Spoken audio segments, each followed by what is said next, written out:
माधवपुर गांव में रामू अपनी बीबी और एक छोटी बच्ची राधिका के साथ रहता था। रामू की गृहस्थी में बहुत परेशानी चल रही थी। रामू बाजार में जलेबी का छोटा सा ठेला लगाता था और रामू के ठेले के पास ही एक बड़ी सी मिठाई की दुकान थी, जिसका मालिक मंगल बहुत ही घमंडी था। मंगल की दुकान पर ग्राहकों की बहुत लंबी लाइन लगी होती है, लेकिन रामू के ठेले पर सिर्फ मक्खियां ही घूमती रहती थीं।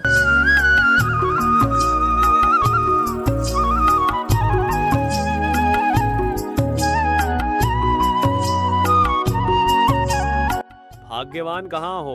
जरा एक गिलास पानी तो देना, बहुत प्यास लग रही है।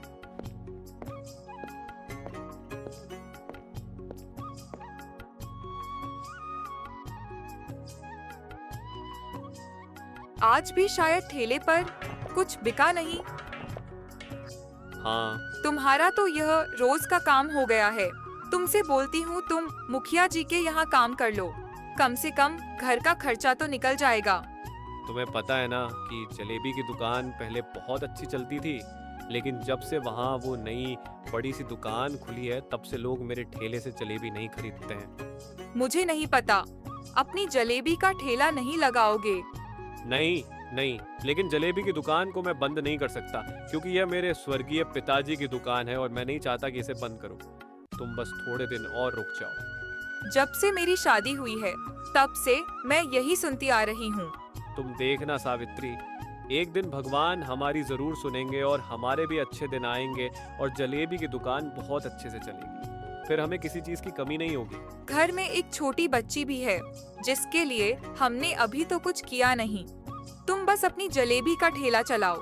मैं राधिका को लेकर अपने भैया के घर जा रही हूँ। जिस दिन जलेबी के ठेले पर अच्छी कमाई हो जाएगी, तो मुझे और मेरी बेटी को लेने आ जाना। उससे पहले मुझे अपनी शक्ल भी मत दिखाना। अगर तुम्हें जाना है तो सुबह चले जाना। इस तरह रात में बच्ची को लेकर जाओगी तो बहुत खतरा बना रहेगा। मुझे तो रास्ते से ज्यादा इस घर में दिक्कत लगती है। चल राधिका, हम चलते हैं।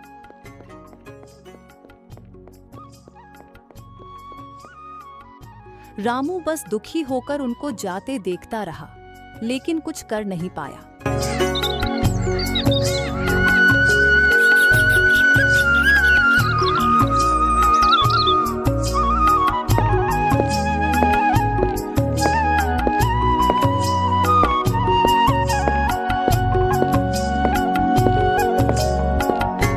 विनोद भाई, जरा मुझे बढ़िया वाली 2 किलो चीनी तोल कर दे दीजिए। अरे रामू, चीनी के भाव तो आसमान छू रहे हैं। आपको पता है, आज चीनी का भाव 60 रुपए किलो हो गया है। विनोद भाई, क्या बोल रहे हो? पिछले हफ्ते ही तो मैंने आपसे चीनी ली थी, तब तो चीनी का भाव 40 रुपए किलो था और आज 60 रुपए किलो। ये कैसे हो गया?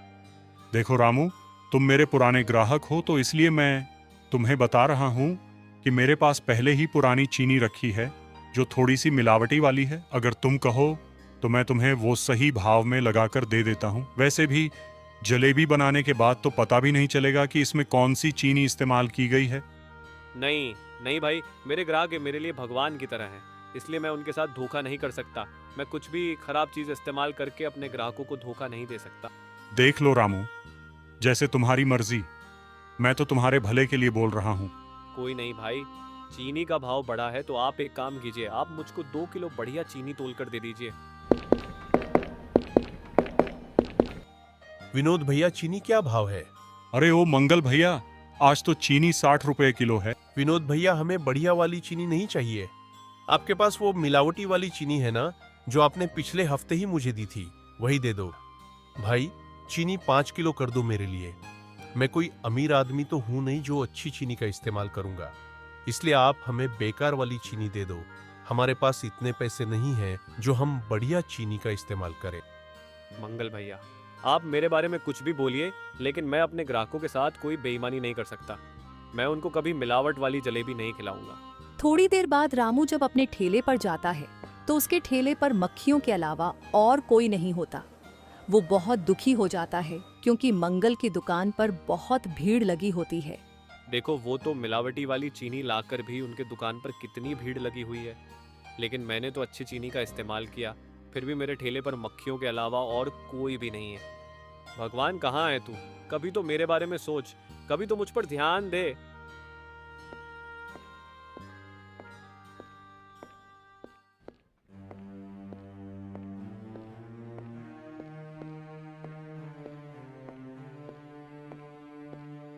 बेटा, तुम ऐसे रो क्यों रहे हो? नहीं साधु बाबा, कुछ नहीं, वह तो बस मैं ऐसे ही। अरे बेटा, तुम तो जलेबी बनाते हो, तुमने तो कोई मिर्ची का इस्तेमाल भी नहीं किया, जो तुम्हारी आंखों में पानी आ रहा। कुछ नहीं साधु बाबा, बस मैं यही सोच रहा हूँ कि इतना सब कुछ अच्छा करने के बाद भी मेरी किस्मत इतनी बेकार कैसे हो सकती है। मैं कभी जलेबी नहीं बेच पाऊंगा। बेटा, जीवन में कभी निराश नहीं होना चाहिए। कुछ अच्छा होने के लिए बुरा होना भी जरूरी है। बेटा, तुम्हें क्या परेशानी है? मुझे बताओ, शायद मैं तुम्हारी कुछ मदद कर सकूं। साधु बाबा, अगर आप मेरी परेशानी को ठीक कर सकते हैं तो मैं आपको सब कुछ बताता हूँ। रामू साधु बाबा को सब कुछ बता देता है कि कैसे उसकी बीवी उसे छोड़कर चली गई और मंगल ने किराने की दुकान पर उससे क्या-क्या सुनाया। अरे बेटा, जीवन में कठिनाइयां तो आती ही रहती हैं, लेकिन हमें उनका डटकर सामना करना चाहिए।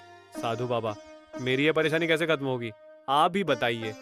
बेटा, मैं तुझे अभी कुछ चीज देता हूँ, इससे तेरी जलेबी में जो भी कमी है वो पूरी हो जाएगी। बेटा, ये लो।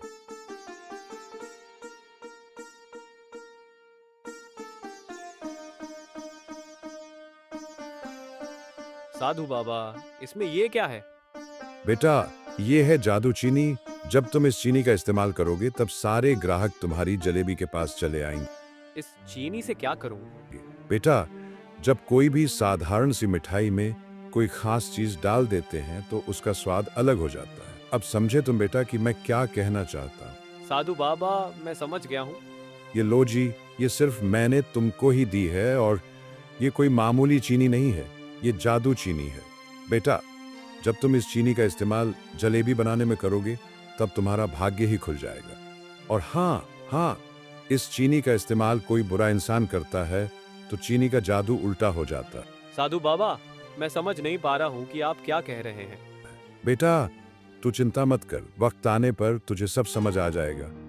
ठीक है बाबा, वैसे भी मेरी मोटी बुद्धि में कुछ घुसता नहीं है। इतना कहकर साधु बाबा गायब हो गए।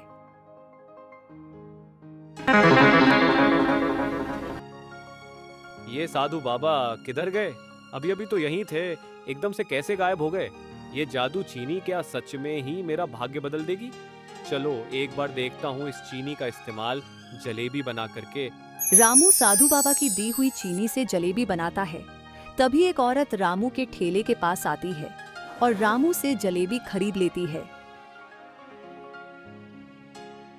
और एक-एक करके सारे ग्राहक रामू के ठेले के पास चले जाते हैं। अरे जग्गू, हमारे सारे ग्राहक इस रामू के ठेले के पास कैसे चले गए? ये चमत्कार कैसे हो गया? जरा देख, रामू की दुकान पर ग्राहकों की कितनी भीड़ है। चलो ये पैसे लेकर मैं सावित्री को लेने जाता हूँ।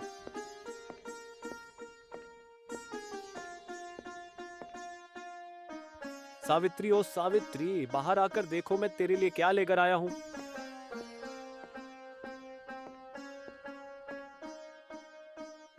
ऐसा कौन सा खजाना लेकर आए हो जो इतनी जोर जोर से चिल्ला रहे हो? मैं तेरे लिए पोटली भर के पैसा लेकर आया हूँ। तूने कहा था ना कि तू जब ही घर वापस आएगी, जब मैं तुझे जलेबी बेचकर पैसे लाकर दूंगा, तो देख ले आया मैं, और तुझे और अपनी बेटी राधिका को लेने आया हूँ। चल चल घर चल मेरे साथ। कहीं किसी के घर में डाका तो नहीं डाल लिया? अरे घर चल, मैं तुम दोनों को घर वापस ले जाने आया हूँ। तुझे पता है ना, भगवान जब भी देता है छप्पर फाड़ कर देता है। सच ये सब तुमने जलेबी बेचकर कमाया? क्योंकि जब से हमारी शादी हुई है तब से आज तक मैंने इतना पैसा कभी नहीं देखा कि तुमने जो जलेबी बेचकर कमाया हो। अरे नहीं नहीं, ये सब तो साधु बाबा के जादू चीनी का कमाल है, और जब तक ये जादू चीनी मेरे पास रहेगी तब तक हमें किसी बात की चिंता करने की जरूरत नहीं है। अच्छा रुको, मैं समझ गई, राधिका को बुलाकर लाती हूँ। देखो बेटा, तेरे पिताजी हम दोनों को घर वापस ले जाने आए हैं, चल जल्दी आ।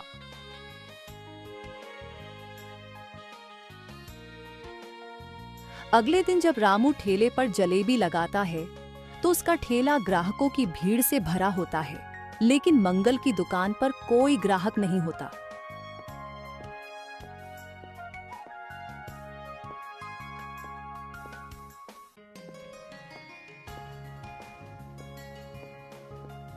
अरे वो विनोद भैया, ज़रा मुझे 10 किलो चीनी तो दीजिए, लेकिन हाँ, चीनी अच्छी होनी चाहिए, वो मिलावटी वाली नहीं। लगता है रामू, तुम्हारा जलेबी का ठेला कुछ ज्यादा ही अच्छा चल रहा है, इसलिए तो तुम आज 10 किलो चीनी लेने आए हो। हाँ विनोद भाई, बस भगवान की कृपा से मेरे दिन फिर से अच्छे आ गए, और अब तो मुझे इतना भी समय नहीं है कि मैं सांस भी ले सकूं। देखा रामू, मैंने कहा था ना कि भगवान जो भी करता है अच्छे के लिए करता है। ये सब बातें मंगल और उसका नौकर जग्गू सुन रहा होता है।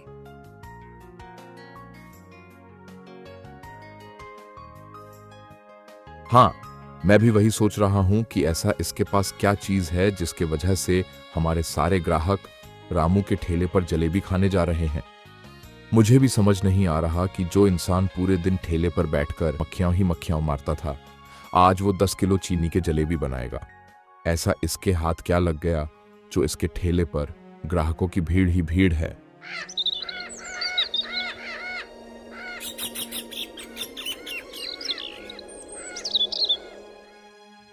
अगले दिन जब जग्गू रामू के घर जाकर देखता है तो उसे जादू चीनी के बारे में पता लग जाता है। वह मंगल के पास जाता है और उसकी सारी बातें बता देता है। रात को मंगल और जग्गू दोनों रामू के घर आते हैं। मंगल और जग्गू दोनों ही रामू के घर में जादू चीनी को ढूंढते हैं, लेकिन उन दोनों को ये नहीं पता होता कि रामू छुपकर उन दोनों को देख रहा होता है। अरे जग्गू, कहाँ है वह जादू चीनी जिसके बारे में तू बता रहा था? ये देखो, आखिर मिल ही गई मुझे जादू चीनी। जादू चीनी लेकर हम भाग चलते हैं, नहीं तो अगर किसी ने देख लिया तो सारी मेहनत खराब हो जाएगी। मंगल और जग्गू जादू चीनी को लेकर रामू के घर से भाग जाते हैं, लेकिन रामू यह सब छुपकर देख रहा होता है और हंसने लगता है।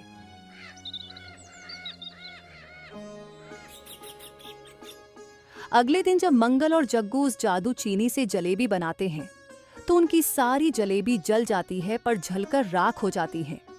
आज मेरा कितना नुकसान हो गया। तूने तो कहा था कि यह चीनी जादू है, लेकिन इस चीनी ने तो मेरी सारी जलेबी ने जलाकर राख कर दी। मैंने सिर्फ चिया, जब रामू इस चीनी को जलेबी में डाल रहा था तो इस चीनी में कुछ चमकती हुई चीज निकलती थी। यह जादू चीनी ही है, लेकिन पता नहीं यह सब कैसे हो गया। ये सब देखकर रामू जोर से हंसता है। अब मैं क्या करूं? मैंने आगे तेरे कहने पर चोरी क्यों की?